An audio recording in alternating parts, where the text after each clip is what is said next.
Lalu arah atau sebenarnya bisa dikatakan tujuan moral dari setiap tindakan kita adalah yang namanya kebaikan kan ya. Nah, tidak ada orang yang memutuskan sesuatu untuk keburukan ya, untuk hal yang buruk, tidak mungkin. Semua manusia, Santo Agustinus mengatakan memang ya dia dalam relasi Santo Agustinus dengan Allah, dia mengatakan jiwaku tidak tenang sebelum beristirahat bersama Allah. Dan kebaikan manusia itu berasal dari sang sumber kebaikan, Allah sendiri, tidak ada yang lain. Kita berbicara mengenai kebebasan pun tetap mengalir dari kebebasan Allah. Santo Agustinus punya refleksi yang sedikit berbeda lagi. Dia katakan kemahakuasaan Allah, Allah kita kenal sebagai yang maha kuasa ya. Lalu kadang-kadang orang bertanya, mengapa Allah begitu maha kuasa tapi begitu banyak kejahatan terjadi di dunia? Pernahkah berpikir demikian? Ada perang di mana-mana, perang di Ukraina, perang di Palestina, kemudian ya pokoknya di mana-mana ada perang dan kejahatan. Hampir setiap hari ada pembunuhan dan seterusnya.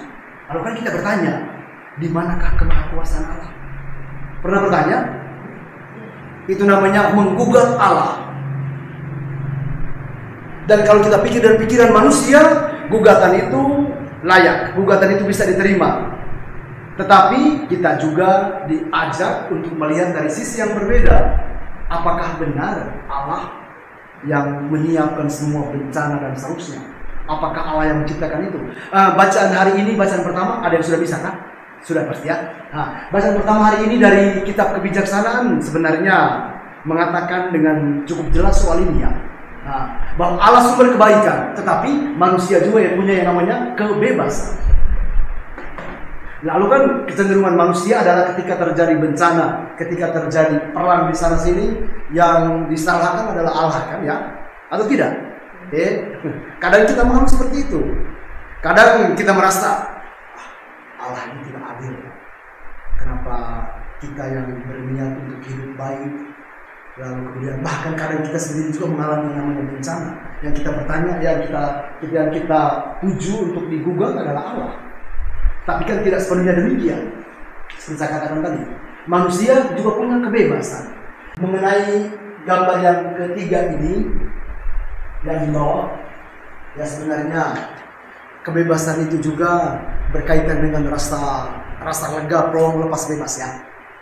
Ketika misalnya kita selesai mengerjakan suatu rencana, suatu pekerjaan, dan kita menyelesaikannya dengan baik, dengan tuntas, mungkin dengan hasil yang memuaskan, ya kita merasa lega, bebas. Artinya sesuatu yang kita lewati itu ya sudah terwujud. Dan itu juga bagian dari ekspresi kebebasan. Dan misalnya pada gambar yang di bawah yang menunjukkan itu. Lalu hal yang menarik juga adalah tetap Allah sebagai sumber kebebasan. Kita berbicara mengenai kebebasan manusia tidak terlepas dari kemahakuasaan. Lalu disinilah pentingnya yang namanya dalam teologi moral selalu dikatakan bahwa kita manusia selalu punya keterarahan pada segala sesuatu yang baik. Karena yang baik berasal dari Allah. Kita selalu punya kecenderungan untuk hidup baik. Kan salah satu tanda dosa adalah membuat kita merasa tidak nyaman ya. Ya kan? Nah, sesuatu yang tidak benar pasti membuat kita tidak nyaman. Jadi dengan demikian ketika berhadapan dengan anak-anak kecil, misalnya ketika mereka mulai merasa tidak nyaman, berarti kan ada sesuatu kan ya. Kita orang tua pasti menangkap orang dewasa. Ini pasti ada sesuatu, dan biasanya kita main pertama adalah feeling, rasanya kayaknya ada sesuatu dengan anak ini. Dan itu kan hal yang kita lakukan setiap hari. Dan itu artinya sampai dari kecil sampai kita dewasa sampai tua pun ya kita selalu punya keterarahan pada segala sesuatu yang baik. Dan itulah juga untuk itu kita punya keistimewaan. Memang berbeda, ada yang mungkin dalam perjalanan hidup memilih untuk melakukan yang namanya kejahatan, tetapi kejahatan tidak pernah mengalahkan kebaikannya. Santo Yohanes Paulus kedua selalu mengatakan yang namanya perang, namanya kejahatan, dan seperti apapun tidak pernah akan mengalahkan yang namanya kebaikan.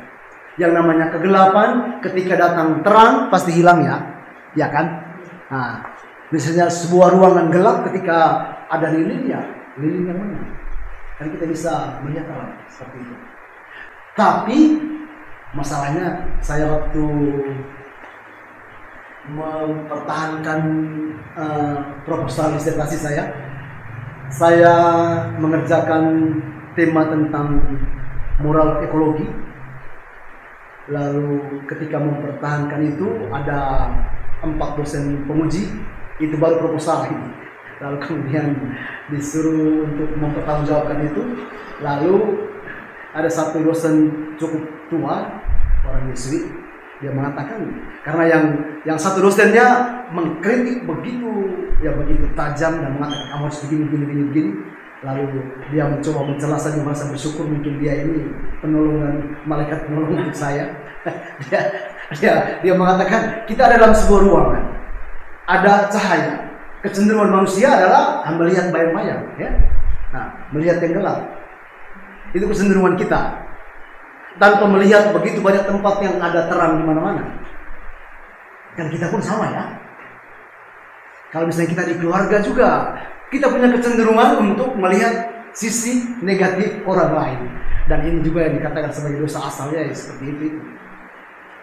Kita tidak pernah melupakan bahwa dalam sebuah ruangan ketika ada cahaya, ada terang, terlalu banyak tempat yang baik yang ada terangnya daripada hanya sebuah bayangan atau sebuah titik kecil kegelapan.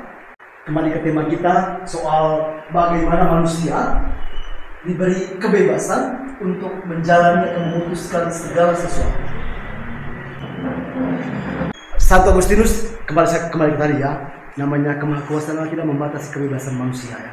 Nah, dan itu sejak dari zaman Kristus, dari zaman para filsuf sebelumnya itu, para zaman para nabi, akhirnya semua orang membuat keputusan untuk memilih mengikuti jalan Tuhan atau melepaskan. Dan itu pun Tuhan Yesus selalu mengatakan bahwa ketika yang percaya kepadanya, kita akan menemukan orang lain yang pasti selalu berseberangan dan tidak bisa tidak. Nah, itu sudah hukum kehidupan. Kita berada dalam sebuah dunia. Dan sebenarnya kalau kita berbicara dari sisi iman, itu juga pun kan bagi kita sebenarnya sebuah tantangan. Nah, kalau kita begitu berharap supaya semuanya jadi satu, jadi baik, itu kan sesuatu yang tidak mungkin. Nah, jadi kembali ada kebaikan, ada kejahatan. Lalu dikatakan bahwa para setan-setan sebelum menjadi setan, mereka juga adalah malaikat, ya. Nah, karena mereka memilih untuk melepaskan itu mulai dari hal yang lebih spiritual. Dan kalau kita masuk ke dalam kehidupan manusia, kita juga sama. Dalam perjalanannya ada yang harus memutuskan dan memilih jalan ini. Walaupun pilihan itu pun akhirnya kita bisa berdebat, bisa berdiskusi, berdialog, landasan atau latar belakangnya seperti apa.